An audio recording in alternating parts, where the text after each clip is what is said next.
Hi friends, welcome. I'm JJ here at Budget by JJ, a millennial cash stuffer based out of New York City, and I am on the road to becoming debt-free. Today we will be cash stuffing the first paycheck for October, and that's so crazy to say. Y'all, September was such a whirlwind of a month.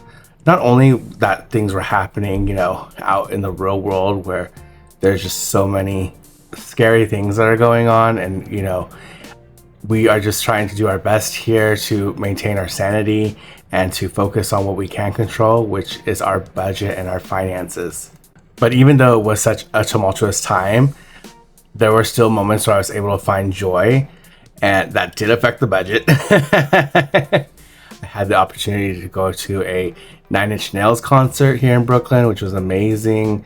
I even got to see the Chemical Brothers at Knockdown Center at Brooklyn. It was also extremely amazing. I went to a Stranger Things night at a baseball game, so that was really fun. And of course, I have plenty to look forward to here in October.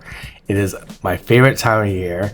I love spooky season, and it has a major impact on my budget, so Lord help me.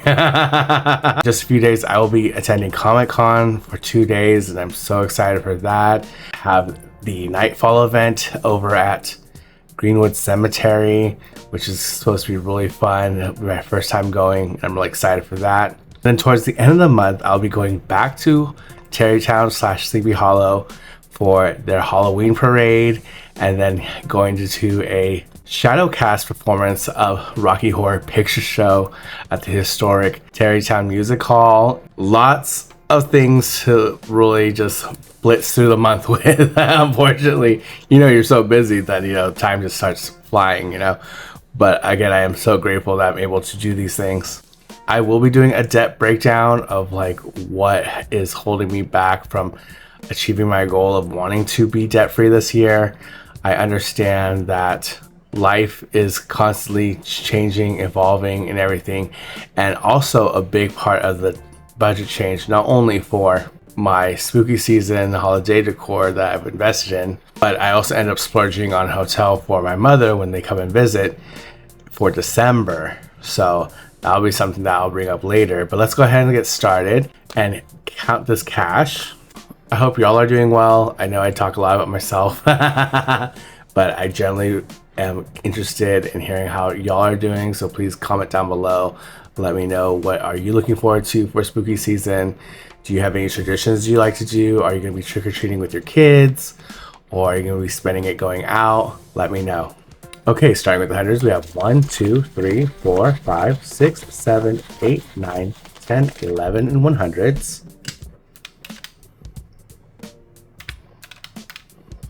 Next, we have the 50s. We have 50, 100, 50, 200, 50, 300, 50, 400, and 50s. Then we have the 20s. So we have 20, 40, 60, 80, 100, 120, and 20s. Then we have the 10s. We have 10, 20, 30, 40, 50, 60, and 10s. Then we have the 5s. We have 5, 10, 15.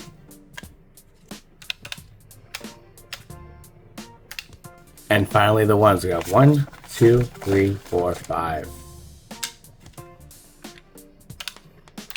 So today we will be cash stuffing $1,700. Okay, here's the budget that we're working with today.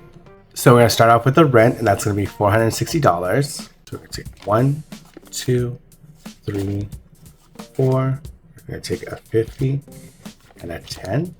So this is the first half of November's rent. Oh my gosh. No. We need to slow it down. Next, we're going to get into the utilities. We're going to start with the electric, and I'm going to throw $50 at the electric, which is right here. Then we're going to go into the internet, and I'm going to do another 50 there. So here's that 50. Then we're going to go ahead and cash stuff for the gas, and gas is going to be $26 this time. So we'll do a 20, 5, and a 6. And then y'all, Mint Mobile has come up again, so I need to go ahead and re-up. I pay every 3 months.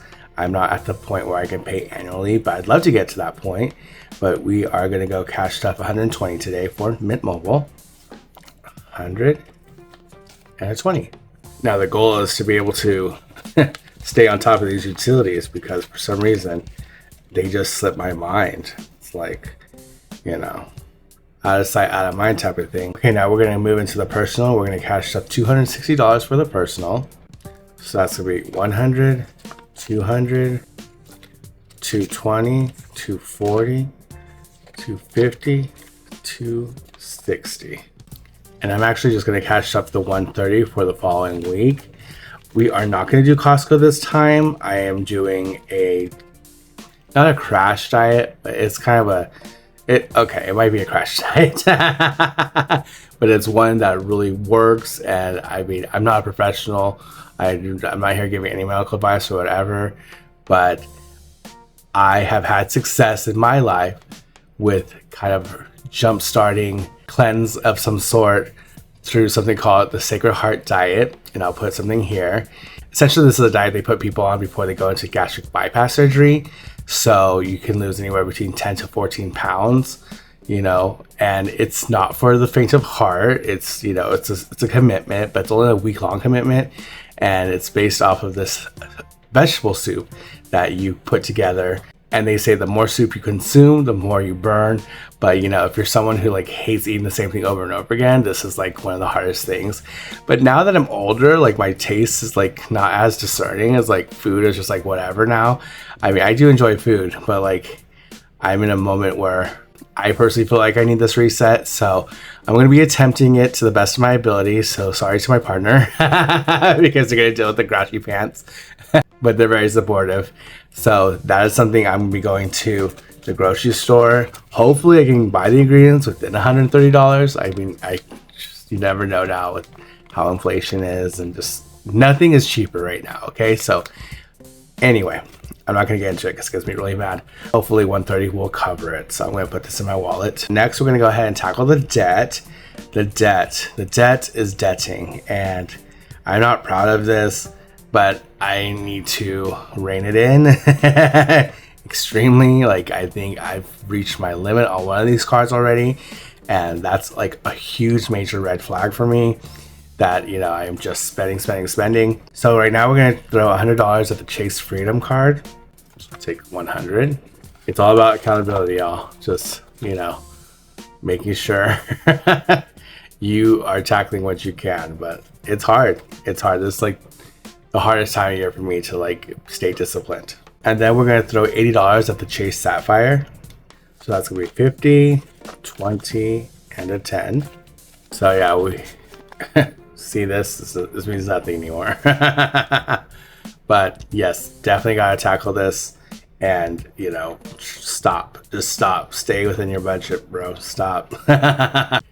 Next, we're going to do the credit ones. Now, technically, there's nothing due, but I want to keep putting money at these cards because I have not been using these cards, so I've been dwindling down these balances. So today, I'm going to throw $60 to each card. 50, 60. Deja vu, 50, 60. I didn't need to get specific about which card is which because I only have two.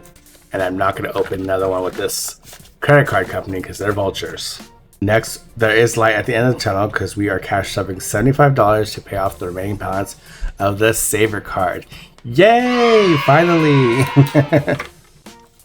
So I'm going to take a 50, last 20, or 70, and then a 5.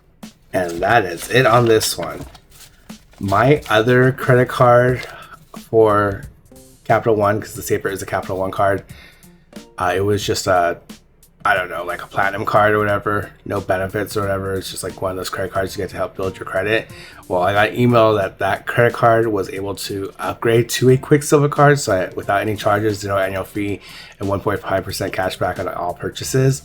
So I end up upgrading to that. The balance stayed the same, so nothing was, it didn't require a credit check or anything.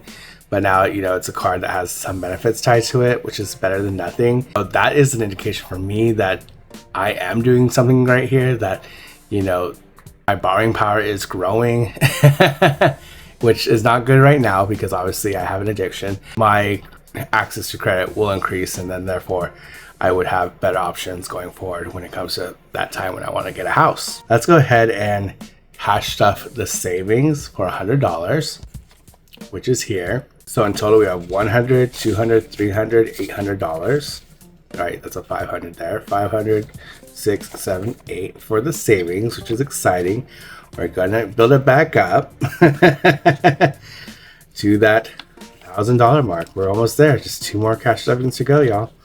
And that will be that. I can already see my high yield savings account working, yielding. Even though the Fed last month did cut interest rates by 0.25%, which, whatever, that means that the high yield is not going to be yielding as much. Doesn't matter. I still want it there. Every penny counts. Okay, we're whittling things down now. So let's talk about overdoing it. My mother, like I said, is visiting New York City for December. I'm so excited to have her here. She loves Christmas in New York. She just loves the feel of the city during the holiday season, and I don't blame her because New York does go all out. So I was looking at rates, and I could have put her at somewhere a little cheaper, like outside of Manhattan. I could have put her in Queens. I could put her closer to me here in Brooklyn, or I could have put her somewhere. I would actually never put her in the Bronx or Harlem. Those are just some areas that I personally try to avoid myself. And she was even sweet enough to be like, oh, there's this hostel in Manhattan Valley. I was like, no, we're not doing that. I decided to splurge and get her a room in Lower Manhattan. Now, it's a great location, great access to a lot of transit. It's right there next to the World Trade Center, World Trade 1. So we're going to have a great time while she's here. But that accommodation was pricey. It was around $1,800 for 3 nights. And in my mind, this is her birthday and Christmas present. But because I know I didn't have that direct funds, I was able to make that possible thanks to Klarna. And I was able to break up those payments. So now we're going to cash up half of the payment, which is, I think, $313 in total. So we are cash stuffing $159 towards the Klarna.